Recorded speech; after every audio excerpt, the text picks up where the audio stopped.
The shadow fell across her boot before she saw the man, and when Amelia Carter looked up from the washing line, her heart hammered so violently she dropped the wet shirt back into the basket.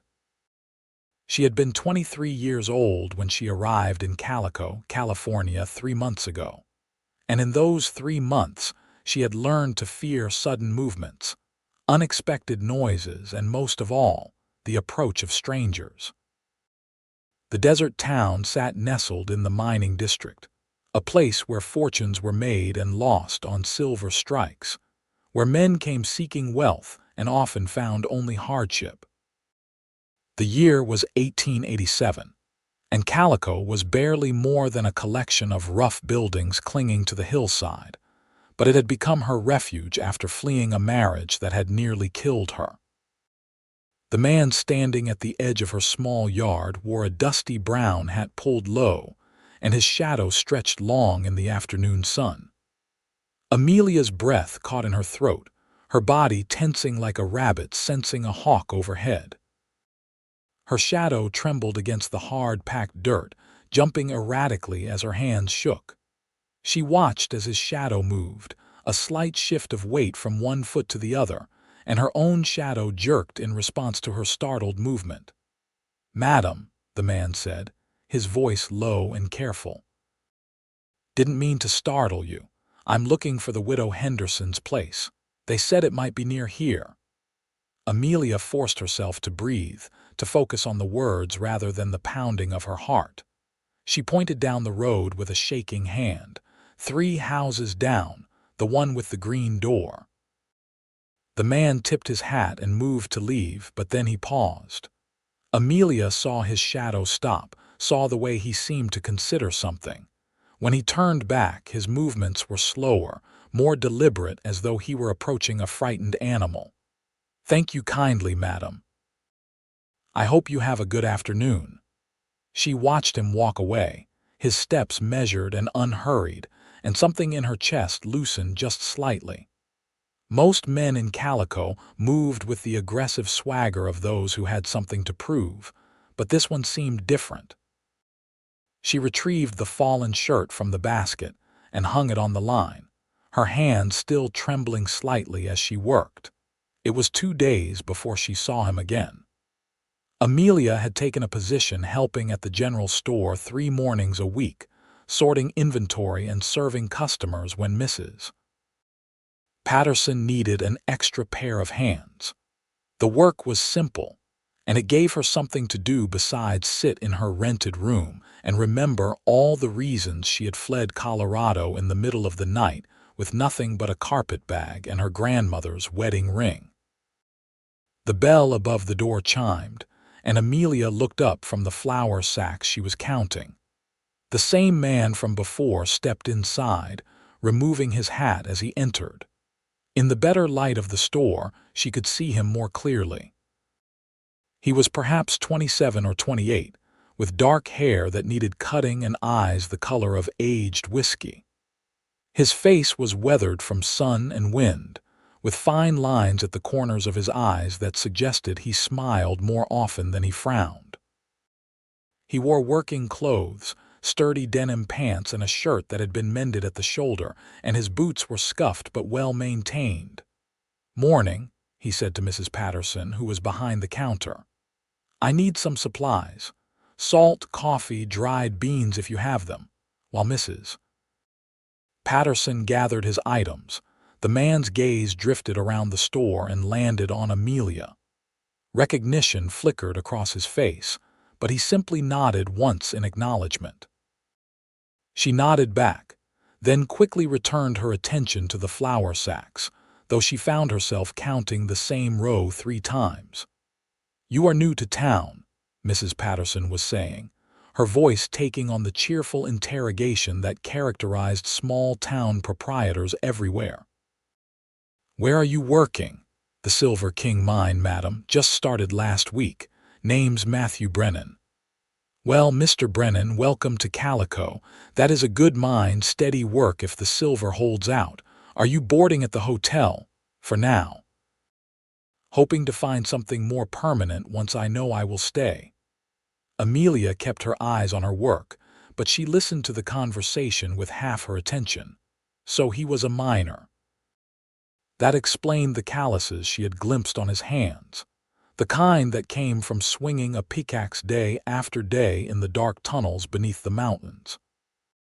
It was dangerous work, the kind that left men old before their time or dead in cave-ins that were marked only by brief mentions in the local newspaper.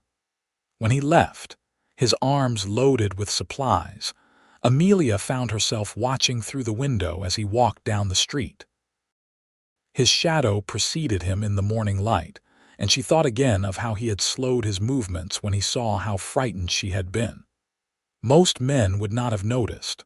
Her former husband certainly never had. The days in Calico followed a predictable pattern. Amelia worked her mornings at the store, spent her afternoons doing laundry and mending for the hotel, and her evenings in her small rented room reading by lamplight. She had brought only 3 books with her when she fled, and she had read each of them so many times she could recite passages from memory. But they were companions in the loneliness, and she treasured them. She saw Matthew Brennan occasionally around town, always at a distance. He would nod if their paths crossed, but he never approached her, never tried to engage her in conversation. She noticed, though, that he was different from many of the miners who frequented Calico. He did not spend his evenings in the saloons drinking away his wages. He did not gamble at the card tables or get into brawls in the street.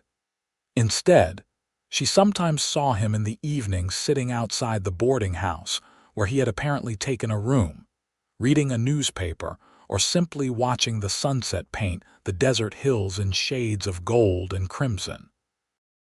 It was nearly 2 weeks after their first encounter when circumstances brought them together again. Amelia had finished her work at the store and was walking back to her room when she heard raised voices from the alley behind the assayer's office. She knew she should keep walking, should mind her own business, but something in the tone made her pause. "I told you I would have the money next week," a woman's voice said, tight with fear. "Next week ain't good enough. You owe rent now, not next week." The male voice was harsh, aggressive. Amelia recognized the woman's voice.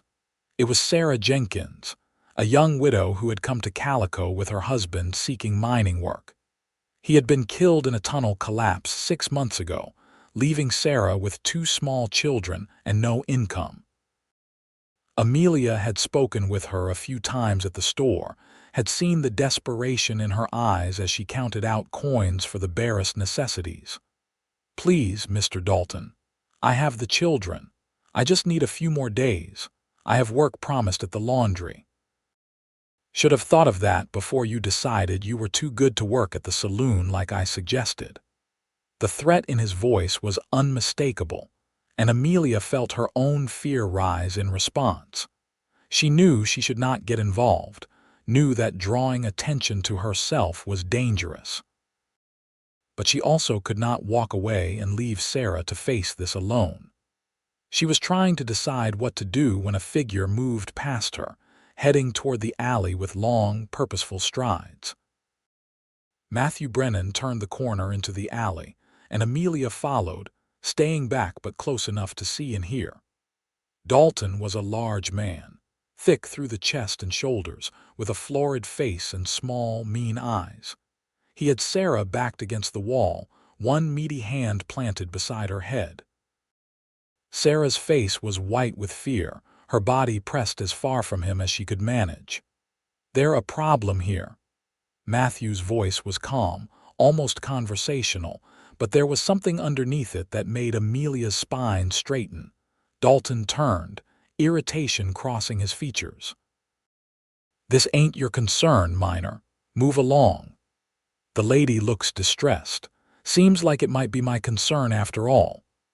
Matthew's posture was relaxed, but Amelia noticed how he positioned himself between Dalton and the mouth of the alley, giving Sarah a clear path to escape if needed. "This lady owes me money. I am just collecting what is owed." Dalton took a step toward Matthew, using his bulk to intimidate. That's so. Matthew glanced at Sarah, who was edging along the wall toward freedom. Mrs. Jenkins, is that true? You owe this man money. Sarah nodded, her voice barely above a whisper. Rent. But I told him I would have it next week. Next week sounds reasonable to me, Matthew said, his attention returning to Dalton. So why don't you come back next week and collect then? I do not take orders from some two-bit mine worker. Dalton's face was reddening, his hands curling into fists. Not an order, just a suggestion. Of course, if you would rather, we could walk over to the sheriff's office and let him sort it out. I am sure he would be interested in your methods of rent collection. For a long moment, the two men stood facing each other. Amelia held her breath, certain it would come to blows, but finally Dalton spat on the ground and stepped back. Next week, he said to Sarah. Not a day longer. He shouldered past Matthew and stalked out of the alley, brushing past Amelia without even seeing her. Matthew waited until he was gone, then turned to Sarah with a gentle expression. You all right, madam? Sarah was shaking, but she nodded. Thank you. I do not know what he would have done if you had not come. Do you really have work at the laundry? They said they might have something, but it is not certain, and even if I do, the wages will barely cover food, let alone rent. Matthew reached into his pocket and pulled out some coins. Take this, it should cover what you owe. I cannot. Sarah's voice was thick with tears. I cannot take your money. Consider it a loan then. Pay me back when you can. He pressed the coins into her hand, closing her fingers around them. Take care of those children. Sarah clutched the money to her chest, tears streaming down her face. Bless you, bless you. She hurried past them and out of the alley, and then it was just Matthew and Amelia standing in the shadows. He noticed her for the first time, surprise crossing his features. Miss Carter. Did not see you there. I heard the voices. I was worried. She found her own voice was unsteady. That was kind, what you did, he shrugged, uncomfortable with the praise. Could not just walk away. They left the alley together and walked in silence for a moment. Amelia was acutely aware of his presence beside her, the way his shadow fell across the dusty street next to hers. When a dog suddenly barked nearby, she jumped, her whole body tensing. Matthew stopped walking immediately, and she saw his shadow freeze beside hers. Sorry, she said quickly, feeling foolish. I am just jumpy sometimes. No need to apologize. His voice was patient, understanding. When he started walking again, his pace was slower, his movements more deliberate. She realized he was being careful not to startle her, the same way he had been careful with Sarah in the alley, the same way he had been careful that first day when his shadow had fallen across her yard. They reached the boarding house where Amelia rented her room, and she paused at the bottom of the steps. Thank you again for helping Mrs. Jenkins. Anyone would have done the same. No, Amelia said softly. Not everyone would have. She went inside, but she found herself thinking about him as she prepared her simple dinner, as she sat by the window and watched the stars emerge over the desert. There was something about Matthew Brennan that was different, something that made her think that perhaps not all men were like the one she had fled. The next morning at the store, Mrs. Patterson was full of gossip. Did you hear about the confrontation in the alley yesterday? Matthew Brennan stood up to Peter Dalton himself. Dalton has been terrorizing half the widows in this town, and finally, someone had the backbone to say something. Is Mr. Dalton likely to cause trouble? Amelia asked, thinking of Matthew walking alone to the mine each day. Peter Dalton is a bully and a coward. He will bluster and make threats, but he won't do anything if he thinks someone might fight back. Mrs. Patterson shook her head. That Mr. Brennan seems like a good man. We could use more like him in Calico. Over the following weeks, Amelia found herself noticing Matthew more often. Not because he sought her out, but because once she had started paying attention, she saw the small kindnesses he extended throughout the town. He helped old Mr. Chen carry supplies to his laundry. He spent an afternoon repairing the fence at the schoolhouse without being asked. When one of the other miners was injured in a minor accident, Matthew visited him every evening, bringing food and news from the outside world. And whenever their paths crossed, whenever she saw him in the store or on the street, he moved carefully around her. If he needed to pass behind her, he would clear his throat softly first, giving her warning. If he approached her, he did so from the front where she could see him coming. She realized he had noticed her fear, had seen how easily startled she was, and had made a conscious decision to move through the world more gently so she would not be afraid. The realization stirred something in her chest, something she had thought was dead. It was not attraction, not yet, but it was a recognition that here was someone who saw her fear and chose kindness rather than taking advantage of it.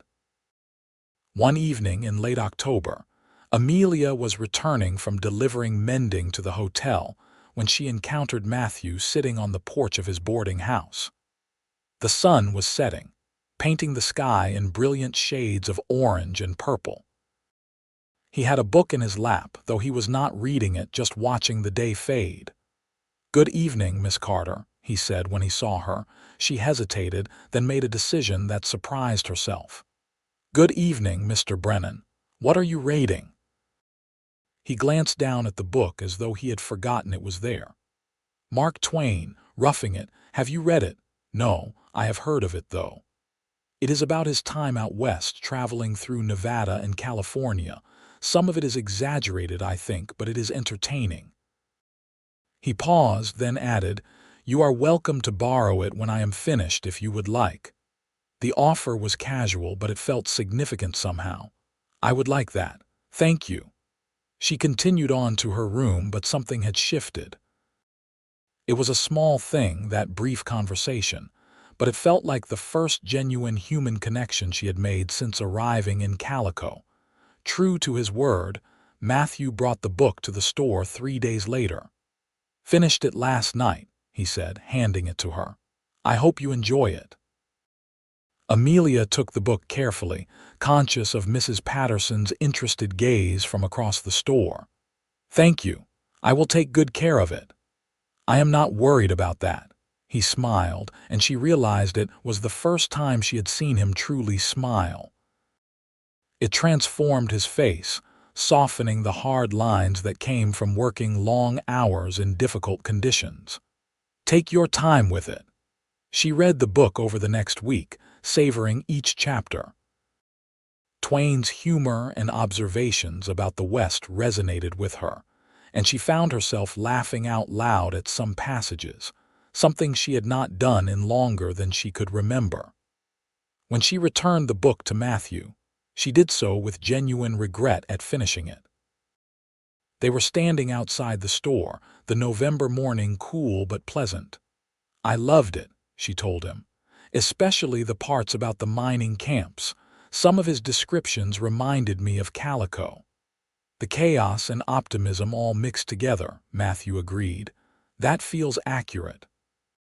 He tucked the book under his arm. "I have another you might like if you are interested. It is called The Rise of Silas Lapham, more of a novel than travel writing, but well done." "I would like that very much." And so began an unexpected friendship. Every week or so, Matthew would lend her a book, and they would spend a few minutes discussing it when she returned it. Their conversations were brief, careful, both of them tiptoeing around deeper topics. But gradually, Amelia found herself looking forward to these encounters, found herself relaxing in his presence in a way she had not thought possible. One afternoon in late November, Mrs. Patterson asked Amelia to deliver a package to the Silver King mine office. The mine sat about a mile outside town, carved into the hillside like a wound in the earth.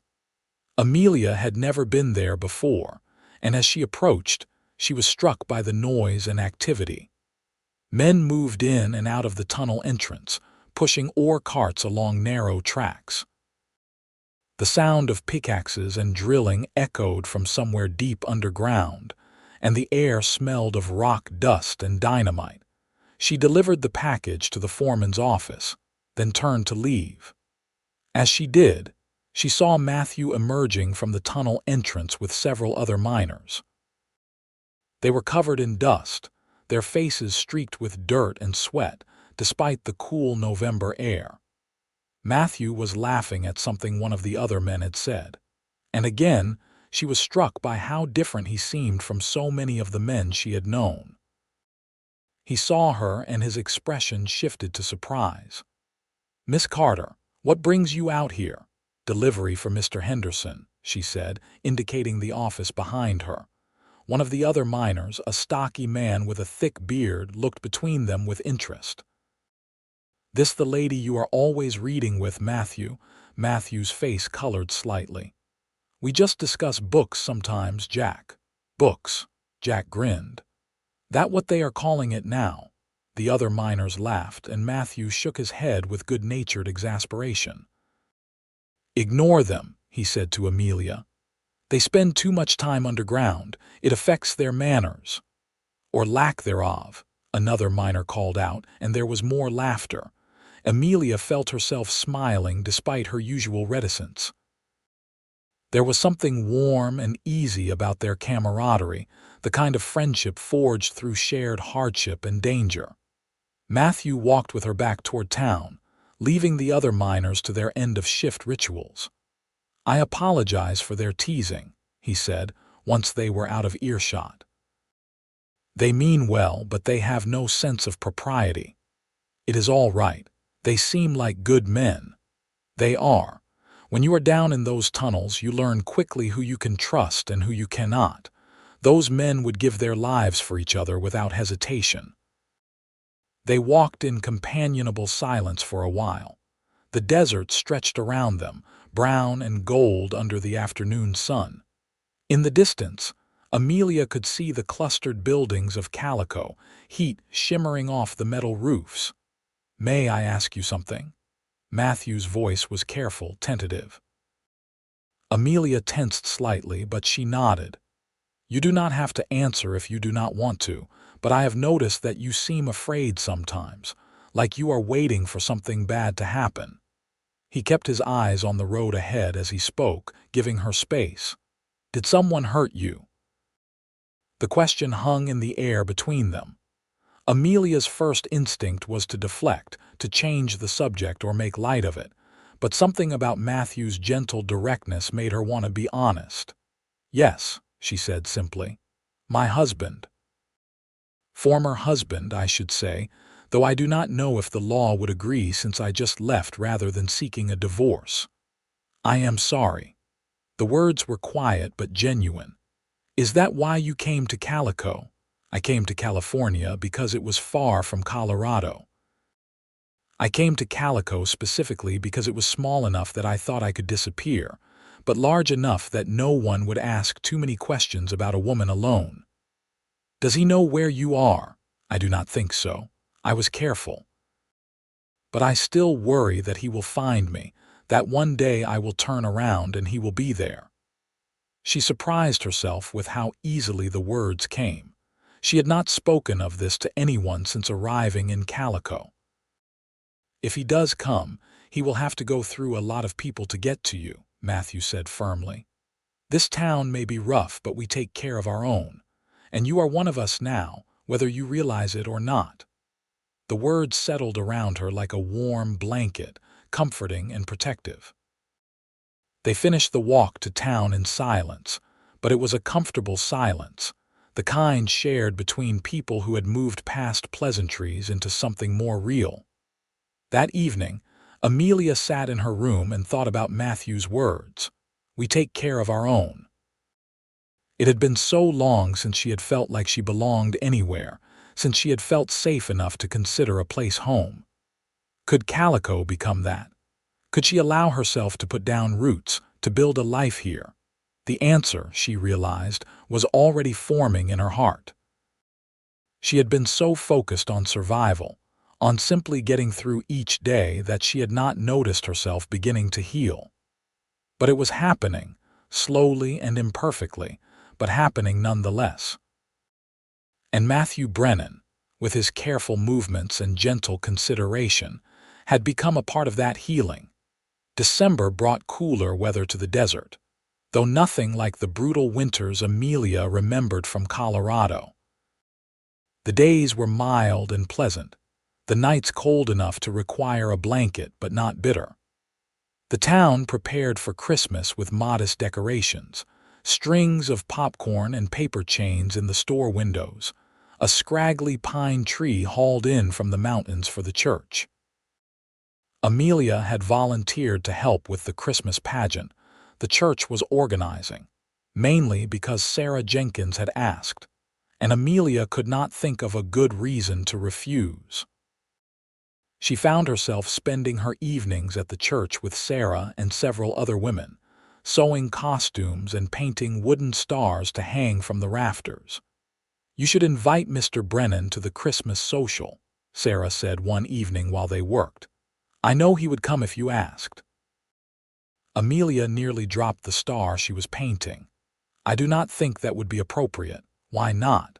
Everyone knows he is sweet on you, and unless I am very mistaken, you are sweet on him too. We are just friends. He lends me books." Sarah gave her a knowing look. "My dear, the way that man looks at you has nothing to do with books and everything to do with the fact that he is falling in love with you. You are imagining things." But even as Amelia said it, she felt her heart quicken at the thought. "Am I? Why do you think he volunteered to repair the church roof last week, or agreed to play Joseph in the pageant even though he said he cannot act? He did those things because you are involved, because he wants to be near you." Amelia set down her paintbrush and looked at Sarah seriously. "Even if that were true, I cannot. I am still married in the eyes of the law, and beyond that, I do not know if I can trust myself with someone again. What if I am wrong about him? What if he is just hiding who he really is?" Sarah reached across and took Amelia's hand. "I understand your fear. Truly, I do. But Matthew Brennan is not your former husband. You have had months to observe him now. You have seen how he treats people, how he conducts himself. At some point, you have to decide whether to let fear rule your life or whether to take a chance on something good." The word stayed with Amelia long after she returned to her room that night. Was Sarah right? Was she letting fear prevent her from living? And more importantly, did she want something more than friendship with Matthew? The answer, she realized with equal parts terror and excitement, was yes. The Christmas pageant was held on December 23rd, a chaotic and joyful production that involved every child in Calico and most of the adults. Matthew, dressed in a simple brown robe as Joseph, was surprisingly good in his role despite his protestations otherwise. He had a natural warmth that translated well to the stage, and the children playing the shepherds and wise men clearly adored him. Amelia, who was helping backstage with costume changes and prompting forgotten lines, found herself watching him whenever she could. She noticed the careful way he interacted with the children, how he never raised his voice even when they were being particularly difficult, how he made them laugh and put them at ease. She thought about what Sarah had said, about taking a chance on something good. After the pageant, there was a social in the church hall with cookies and hot cider. Amelia stood to the side, watching the celebration when Matthew approached. He had changed out of his costume and back into his regular clothes, though his hair was still slightly mussed from the false beard he had worn. "You did wonderfully," she told him, "very convincing as Joseph." "I just stood there and tried not to trip over the donkey," he said, but he was smiling. The children did all the real work. Still, it was a lovely performance. They stood together in companionable silence, watching the children run around hopped up on sugar cookies. The church hall was decorated with pine garlands and candles, and someone had convinced old Mr. Roberts to play his fiddle. A few couples had started dancing, spinning in simple patterns around the small floor. "Miss Carter," Matthew said, and something in his tone made her look at him directly. "Amelia, may I call you Amelia?" "Yes, and I will call you Matthew if that is all right. I would like that." He took a breath as though gathering courage. "I have been thinking about something for a while now, and I have decided I need to say it, even if it makes things awkward between us. I have come to care for you very much, more than just friendship.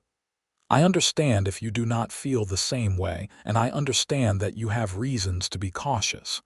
But I wanted you to know that I am here, and I will wait as long as you need." Amelia felt tears spring to her eyes, unexpected and warm. "Matthew, I do not know what to say." "You do not have to say anything right now. I just wanted you to know, wanted you to understand that when I move slowly around you, when I am careful not to startle you, it is not out of pity. It is because I see your strength and your courage, and I want to be worthy of your trust." One of the tears escaped, rolling down her cheek. Matthew lifted his hand as though to wipe it away, then stopped himself, giving her the choice. Amelia leaned into his palm, feeling the calloused warmth of his hand against her face. "I am afraid," she whispered. "I am so afraid of making another mistake. I know, and I will not rush you. We can take this as slowly as you need. My marriage may not even be legal to dissolve. I do not know what the law would say. Then we will figure it out together if that is what you want." She looked up at him, at his honest face and patient eyes, and made a decision. "I do care for you. I have been trying not to, trying to protect myself, but I do." His smile was like the sun coming out from behind clouds. "That is enough for me. That is more than enough." They did not dance that night, did not do anything that would draw attention or comment. But they stood together at the edge of the celebration, and when they left to walk home, Matthew offered his arm and Amelia took it.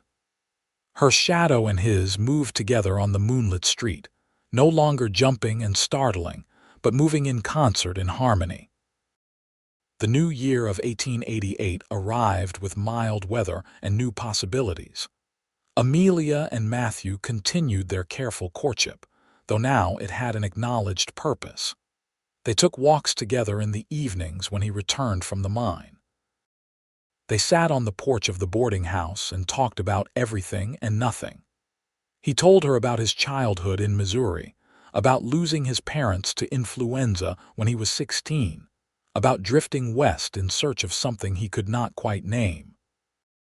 She told him about growing up in Denver, about her whirlwind courtship and disastrous marriage, about the night she had finally fled after her husband's rage had turned so violent she knew she would not survive another episode. "I should have left sooner," she said one evening as they walked along the edge of town, watching the stars emerge. "Everyone told me marriage was hard, that I needed to try harder, be better. So I kept trying even when it was clear that nothing I did would be enough." "It was not your fault," Matthew said firmly. "Nothing you could have done would have changed him. That kind of cruelty comes from inside a person, not from anything their partner does or does not do. I know that now, but at the time I believed I was the problem." He stopped walking and turned to face her. "You are not a problem, Amelia. You are bright and kind and stronger than you give yourself credit for. You survived something that would have broken many people, and you built a new life for yourself in a strange place. That takes extraordinary courage." She wanted to believe him, wanted to accept his words as truth. And slowly, day by day, she found that she was beginning to. The fear that had been her constant companion for so long was starting to recede, replaced by something tentative and fragile but real. Hope. In February, Amelia received a letter from a lawyer in Denver. Her hands shook as she opened it, terrified that it would be something from her husband, some legal threat or demand. But instead, it was news that took her breath away. Her husband had been killed in a saloon brawl 3 months earlier. The lawyer, who had been handling his modest affairs, had traced Amelia through her grandmother's estate and was writing to inform her that she was a widow. She sat on her bed, the letter trembling in her hands, and felt a cascade of emotions wash over her. Relief, guilt at feeling relieved, grief for the man she had once thought she loved, and underneath it all, a bone-deep sense of liberation. She was free. Legally, truly free. She found Matthew that evening at his boarding house. He took one look at her face and stood immediately. "What is wrong?" "Are you all right?" "He is dead," she said, the words tumbling out. "My husband. There was a fight and he is dead." Matthew guided her to a chair, his face serious. "How do you feel?" It was the right question, the only question that mattered. "I feel free, and I feel guilty for feeling free." "Is that terrible?" "No, it is human." He knelt beside her chair, taking her hands in his. "You are allowed to be relieved, Amelia. You are allowed to be glad that the threat is gone." She started crying then, great gasping sobs that she had been holding in for months, maybe years. Matthew held her through it, offering comfort without platitudes, understanding without judgment. When the storm of emotion finally passed, she felt wrung out but cleaner somehow, as though she had purged something toxic from her system. "What happens now?" she asked, her voice hoarse. "Whatever you want to happen. There is no rush, no pressure. We continue as we have been, or we change things, or we do something else entirely. It is your choice." She looked at him, this man who had entered her life so quietly and changed everything. "I want to move forward," she said. "I want to stop being afraid. Then that is what we will do, together." Spring came to the desert with a riot of wildflowers, unexpected bursts of color against the brown landscape. Amelia felt as though she were blooming too, unfurling parts of herself that had been locked away for protection. She laughed more easily now, spoke more freely. She still startled sometimes at sudden movements, still had moments when old fears rose up, but they were becoming less frequent, less overwhelming. Matthew was unfailingly patient with her, never pushing, always giving her space to grow at her own pace. When she woke from a nightmare one night and showed up at his boarding house shaking and pale, he simply held her and talked about inconsequential things until the fear subsided. When she had a good day, when she accomplished something or felt particularly happy, he celebrated with her as though her victories were his own. In April, he asked her to marry him. They were sitting by a small spring outside of town, one of the few places in the desert where water flowed year-round. He had brought a picnic lunch, and they had spent the afternoon talking and laughing, watching lizards sun themselves on the rocks. "I know it has not been very long," he said, his fingers playing with a stem of grass. "And I know you have reasons to be cautious about marriage, but I love you, Amelia. I love you so much it feels like my chest will burst sometimes. And I want to build a life with you if you will have me." Amelia felt her heart swell with emotion. 6 months ago, she would have said no, would have been too afraid to take such a leap. But she had learned something important in her time with Matthew. She had learned that love was not supposed to hurt, that a good man made you feel safe rather than afraid, that partnership meant supporting each other rather than one person dominating the other. "Yes," she said, and watched joy light up his face. "Yes, I will marry you." He kissed her then, tender and careful, and she kissed him back with all the hope and love that had been building in her heart. When they finally pulled apart, both of them were smiling so hard their faces hurt. "I do not have a ring yet," he admitted. "I wanted to ask you first, make sure you would say yes before I spent the money. I do not need a ring, I just need you." But he insisted, and 2 weeks later he presented her with a simple gold band set with a small sapphire. It reminded me of the desert sky at dusk, he said as he slipped it onto her finger. Beautiful and peaceful and endless. They were married in June at the little church in Calico, with what seemed like the entire town in attendance. Sarah Jenkins served as Amelia's matron of honor, and Jack from the mine stood up as Matthew's best man. The ceremony was simple but heartfelt, and when the preacher pronounced them husband and wife, Amelia felt a sense of rightness settle over her like a benediction. The townsfolk had surprised them with a reception in the church hall, complete with food and music and dancing. Matthew led Amelia in her first dance as his wife, and she realized with wonder that she was not afraid. She was happy, purely and completely happy in a way she had not been since childhood. "What are you thinking?" Matthew murmured as they swayed to the fiddle music. "I am thinking that I am the luckiest woman in California, maybe the whole world. I think I am the lucky one. I came to Calico looking for silver and found something infinitely more valuable." She laughed and rested her head against his chest, listening to the steady beat of his heart. Around them, their friends and neighbors celebrated, but Amelia was aware only of Matthew, of the strength of his arms and the warmth of his presence. This was what love was supposed to be, she realized. This safety, this joy, this sense of being cherished and valued. They had rented a small house on the edge of town, nothing fancy but enough space for the two of them. Matthew had spent the past month fixing it up, repairing the roof and patching holes in the walls, making it weatherproof and comfortable. When he carried her over the threshold that night, Amelia felt tears spring to her eyes at the sight of what he had done. The house was simple but clean, with whitewashed walls and wooden floors he had sanded smooth. He had built furniture for them, a bed frame and a table and chairs, all sturdy and well made. There were curtains on the windows, cheerful yellow fabric that caught the last light of day, and on the table in a glass jar sat a bouquet of wildflowers. "You like it?" he asked, and she heard the nervousness in his voice. "Matthew, it is perfect. You are perfect." That night, lying in his arms in their marriage bed, Amelia finally felt the last pieces of her fear crumble away. Matthew made love to her with patience and tenderness, always checking to make sure she was comfortable, that she wanted to continue.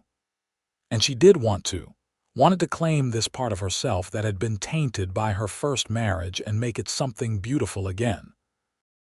Afterward, as they lay tangled together in the moonlight streaming through the window, Matthew traced idle patterns on her shoulder. "I will never hurt you," he said quietly. "I promise you that, Amelia. I will never give you reason to fear me." "I know," she said, and she meant it. "I trust you." The words were a gift, and they both knew it. Trust, once broken, was hard to rebuild, but Amelia had given him hers freely and fully, and Matthew treasured it like the precious thing it was. Life settled into a comfortable rhythm. Matthew continued working at the Silver King mine, coming home each evening tired and dusty, but content. Amelia kept her position at the general store and took on more sewing work, saving money toward the future they were building.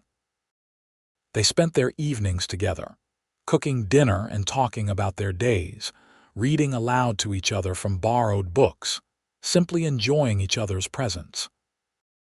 Amelia noticed that Matthew still moved carefully around her, still announced his presence when he entered a room, still approached her from the front where she could see him. She mentioned it one evening as they sat on their small porch watching the sunset. "You do not have to do that anymore," she said. "I am not as easily startled as I used to be. I know. But I never want you to be afraid, even for a second. If moving a little slower means your shadow never jumps with fear again, then that is what I will do." She took his hand, lacing their fingers together. "Have I told you today that I love you? Only 3 times. I think you are slacking." He was grinning and she swatted his arm playfully. I love you, you ridiculous, wonderful man. I love you too, my brave, beautiful wife." In September, Amelia realized she was pregnant. She felt a mixture of joy and terror at the discovery, remembering her first husband's violence and wondering if she could trust herself to be a good mother. But Matthew's reaction dispelled her fears. When she told him, he picked her up and spun her around, laughing with pure delight.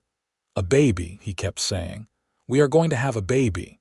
"Are you happy?" she asked, needing to hear it. "Happy, Amelia, I am over the moon, I am ecstatic. This is the best news I could possibly imagine." His enthusiasm was infectious, and Amelia found herself getting excited despite her nervousness. They began preparing immediately, Matthew building a cradle from pine wood, and Amelia sewing tiny clothes and blankets. Sarah Jenkins, who had become a close friend, offered advice and assistance, sharing what she had learned from her own 2 children.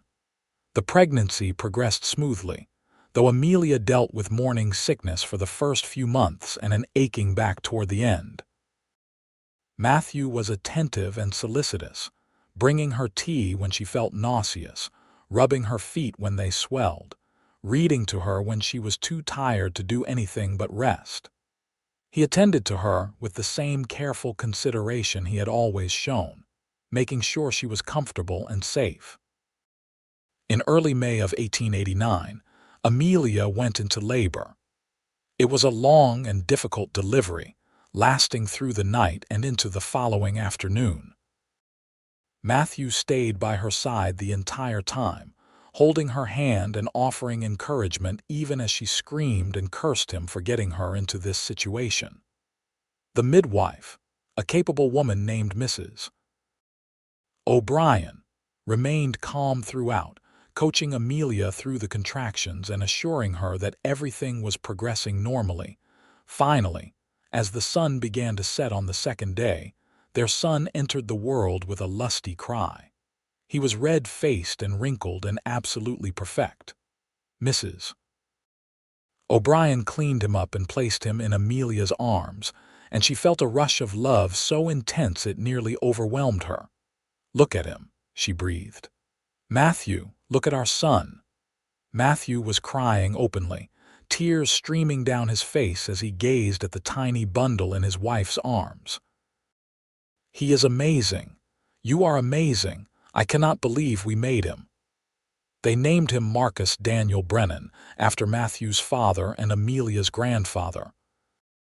Little Marcus had his father's dark hair and his mother's blue eyes, and from the beginning, he had a calm, observant temperament that suited his parents well. Matthew was a natural father, patient and gentle with the baby even when Marcus cried through the night or needed constant attention. Amelia watched him change diapers and warm bottles and walk the floor with their son, and fell even more deeply in love with him. This was the man she had married, the man who had shown her that love could be safe and good and beautiful. The first year of Marcus's life passed in a blur of sleepless nights and small milestones. His first smile, his first laugh, the day he rolled over on his own. Matthew cut back his hours at the mine so he could spend more time at home, and they managed on less income but considered it worth the sacrifice.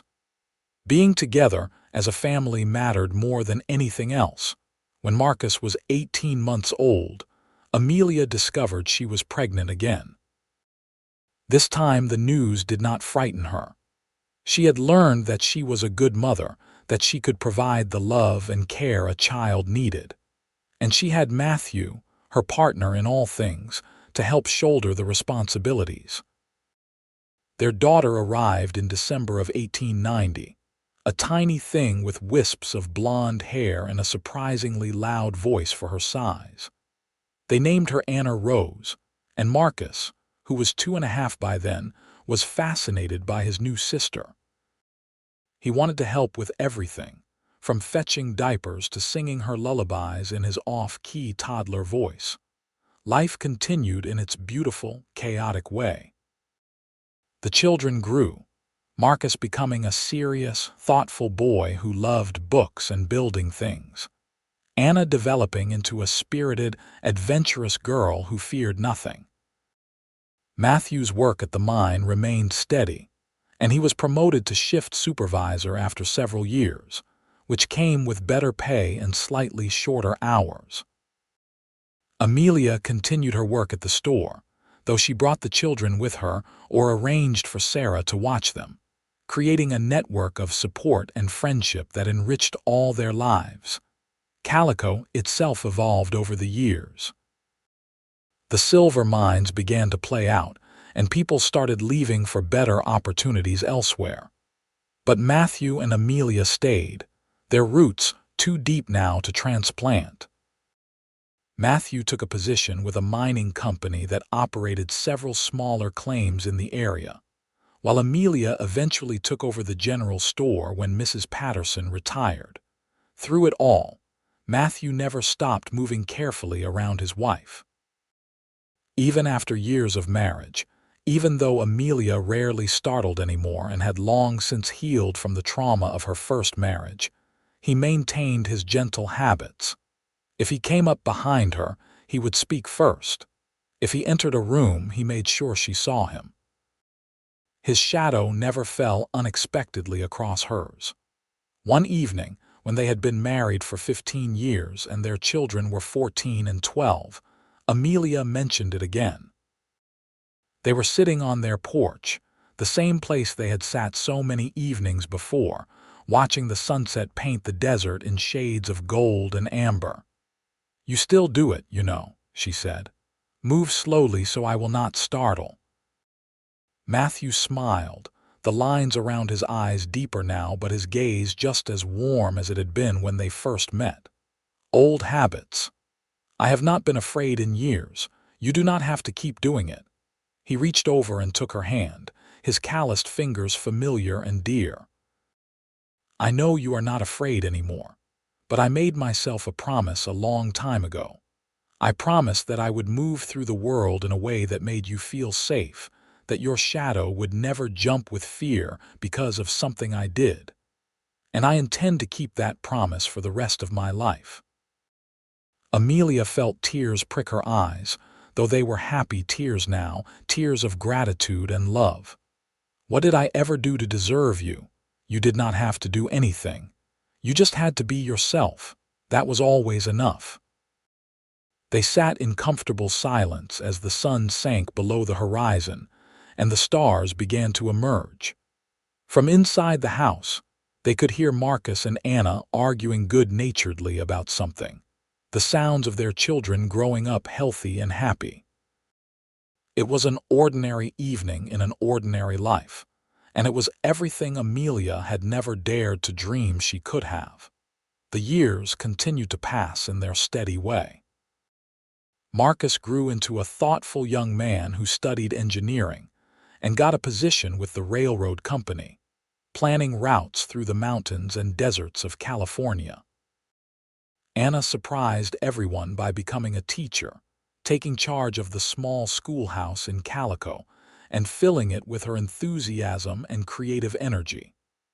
Both children married eventually, Marcus to a quiet librarian named Helen, Anna to a rancher named Thomas who matched her spirit and energy. Matthew and Amelia became grandparents, first to Marcus's daughter Emily, then to Anna's twin boys, Jacob and James. They spoiled the grandchildren shamelessly, filling their pockets with peppermints and taking them on adventures around Calico, showing them the beauty of the desert and teaching them to love the land as they did. The town itself shrank as the mining era ended, many of the buildings abandoned as families moved on to more prosperous areas. But a core of people remained, those who had put down roots too deep to easily tear up.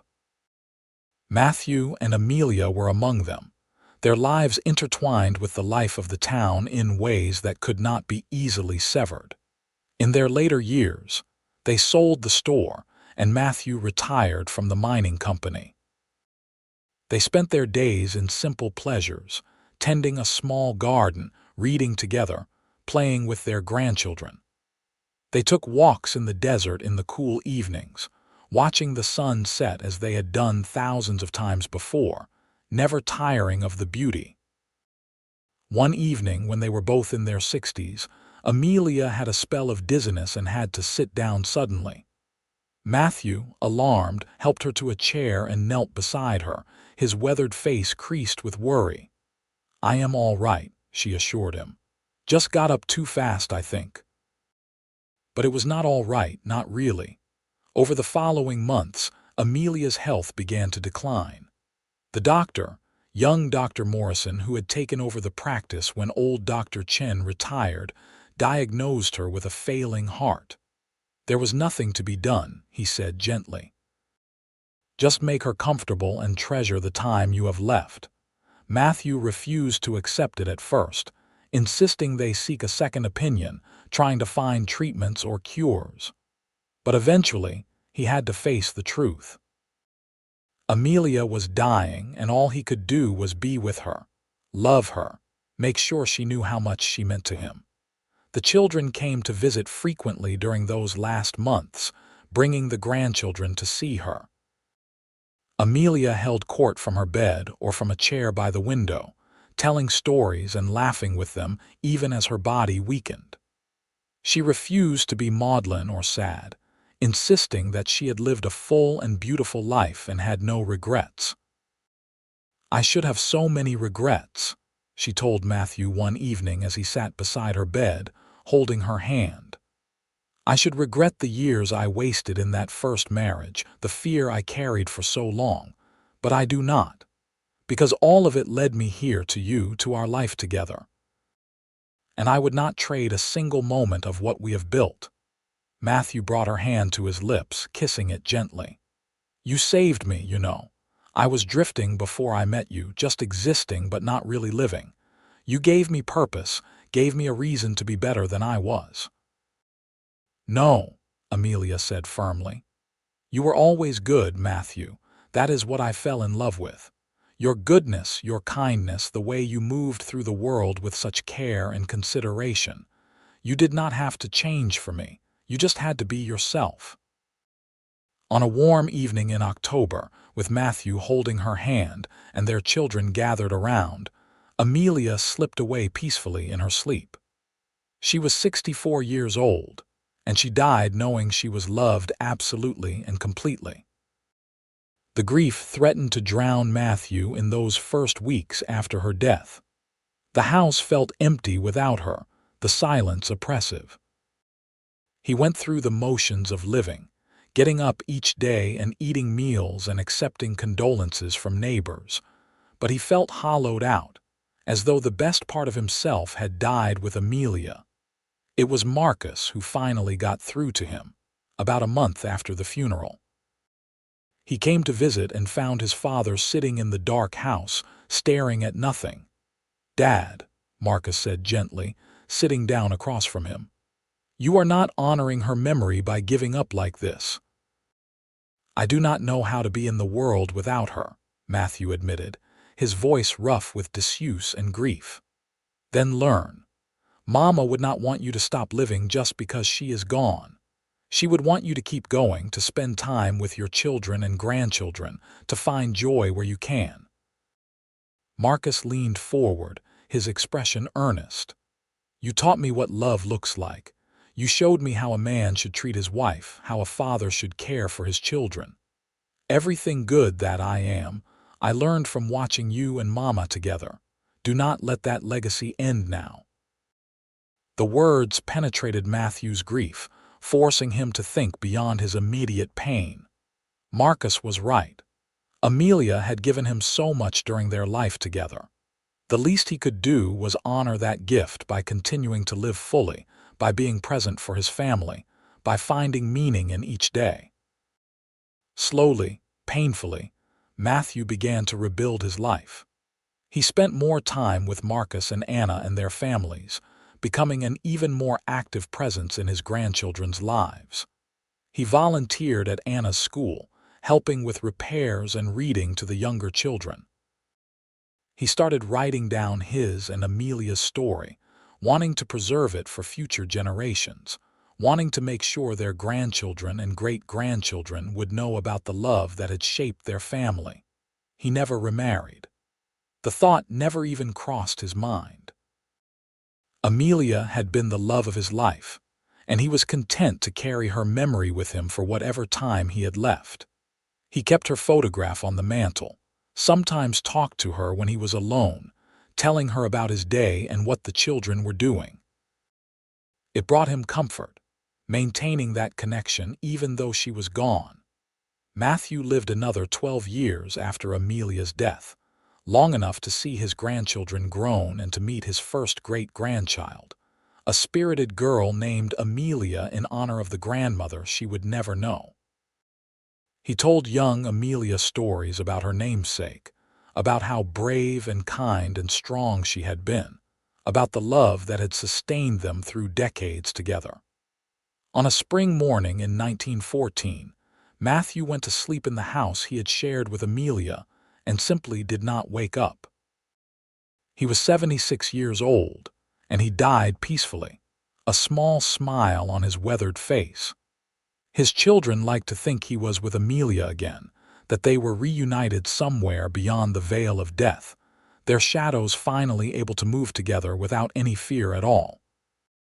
The funeral was well attended, practically everyone in what remained of Calico coming to pay their respects to a man who had been a pillar of the community for nearly 30 years. They buried him next to Amelia in the small cemetery on the hill overlooking the town, under a headstone that read simply, Matthew Brennan, beloved husband, father, grandfather. He moved through the world with love. In the years that followed, the story of Matthew and Amelia became part of Calico's history, passed down through generations as an example of what love could be when it was built on respect and care and genuine partnership. Their descendants spread across California and beyond, carrying with them the lessons learned from that long-ago courtship in a desert mining town. Marcus's daughter Emily, who had been particularly close to her grandfather, wrote their story down in fuller detail based on Matthew's notes and her own memories. It was published in a small regional press as a memoir of early California life, and while it never became famous, it found its audience among those who appreciated true stories of ordinary people living extraordinary lives. The house where Matthew and Amelia had raised their family still stood for many decades, passing through various owners until eventually it was purchased by a historical society and restored to its original condition. It became a small museum dedicated to life in Calico during the mining era, with Matthew and Amelia's story as its centerpiece. Visitors could walk through the rooms where they had lived and loved, could see the furniture Matthew had built with his own hands, could read excerpts from the letters and journals they had left behind. The centerpiece of the museum was a photograph of Matthew and Amelia taken on their 10th wedding anniversary. In it, they stand together in front of their house, Matthew's arm around Amelia's waist, both of them smiling at the camera. But more telling than their expressions is the way they stand, Amelia leaning into Matthew's strength, Matthew's posture protective but not possessive.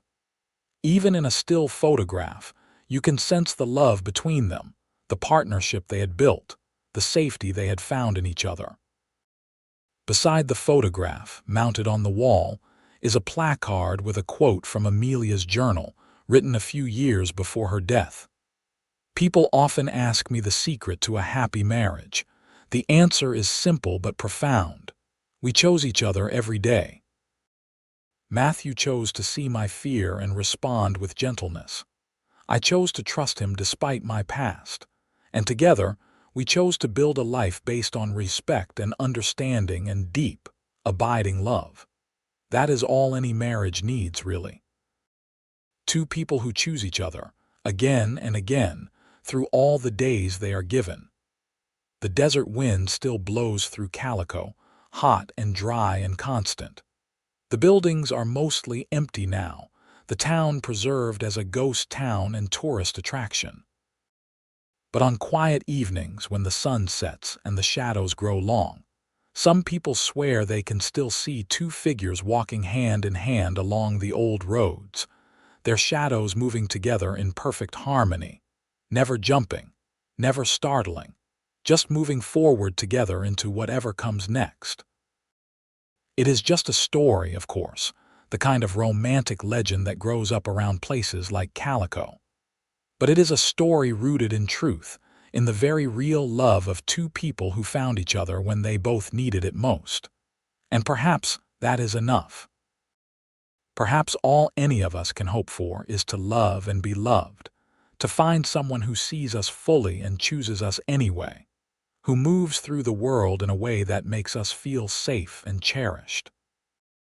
Matthew and Amelia's great-great-granddaughter, another Amelia, visited the museum on her 30th birthday. She walked through the house, touching the furniture her great-great-grandfather had made, reading the words her great-great-grandmother had written. She thought about her own life, her own relationships, and wondered if she would ever find what they had found. As she stood in the bedroom where they had slept and dreamed and lived their lives, she noticed something carved into the wooden bed frame. She leaned closer to read it. Her shadow jumped when his did, so the cowboy started moving slower, and she learned to trust again. Simple words, carved by Matthew's hand decades ago, but they told the whole story. A story of trauma and healing, of patience and trust, of two people who took broken pieces and made something whole. It was a story worth remembering, worth passing down, worth striving to emulate in whatever small ways we can. Young Amelia left the museum that day with tears in her eyes and hope in her heart. She thought about her great-great-grandparents and the legacy they had left, not in wealth or fame, but in the quiet example of how to love well. And she made herself a promise, standing there in the California sunshine with the ghost town spreading out around her, that she would look for that same kind of love, the kind that made you feel safe, the kind that moved slowly and carefully and with absolute respect, the kind that chose you every single day, because in the end, that was what Matthew and Amelia's story taught. That love, real love, is not about grand gestures or passionate declarations. It is about noticing when someone is afraid and choosing to be gentle. It is about seeing another person's wounds and offering healing instead of more hurt. It is about moving through the world in a way that makes your partner's shadow never jump with fear, because they know, absolutely and completely, that you will never be the source of their pain. The sun set over Calico that evening as it had thousands of times before, painting the sky in brilliant colors. And in the cemetery on the hill, two headstones stood side by side, their inscriptions worn by wind and time but still readable, marking the resting place of a cowboy and the woman he loved. Their shadows, cast by the setting sun, stretched out long and peaceful across the grass, finally still, finally at rest, finally home.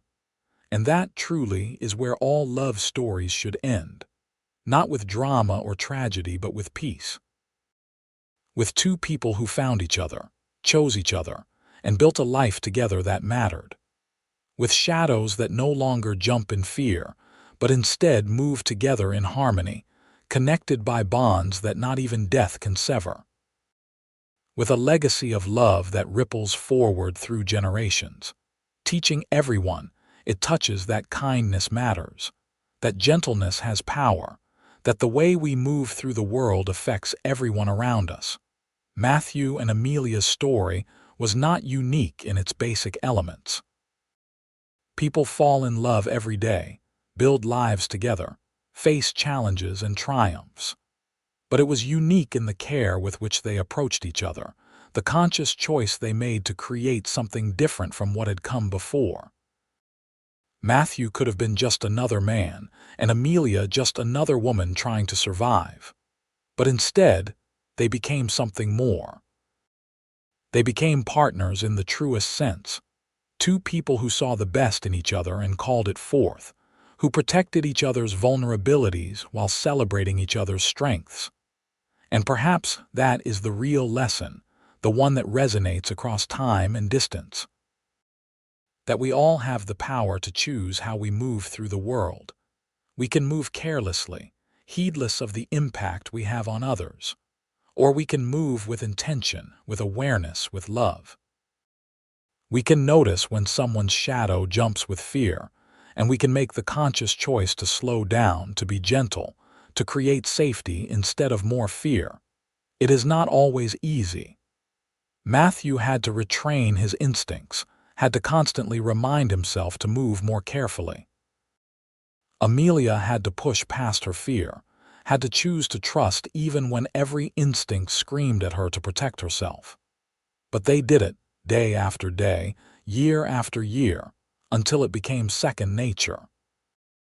Until moving slowly was just how Matthew existed in the world, and trusting him was just who Amelia was. Their story ended, as all stories must, with death. But it also ended with peace, with satisfaction, with the knowledge that they had lived fully and loved completely. Their children carried on their legacy, teaching their own children the lessons learned from watching Matthew and Amelia together. And those children taught their children, and so on through the generations, until the original story became almost mythical, a foundation story for a family built on love and respect. In Calico, the wind continued to blow and the sun continued to rise and set. The buildings crumbled slowly back into the desert from which they had emerged. But the story remained, preserved in museums and family histories, a reminder that even in the harsh reality of the Old West, even in a time and place known for violence and hardship, love could flourish. Gentle love, patient love, the kind of love that changes people and ripples outward to change the world. And on quiet evenings, when the light slants just right across the old cemetery, you can almost see them. Two shadows, moving together in perfect harmony, forever captured in that moment when she learned to trust, and he learned what it meant to truly cherish another person. Two shadows that never jump in fear, but instead walk forward together into the eternal sunset, proof that love, real love, lasts forever.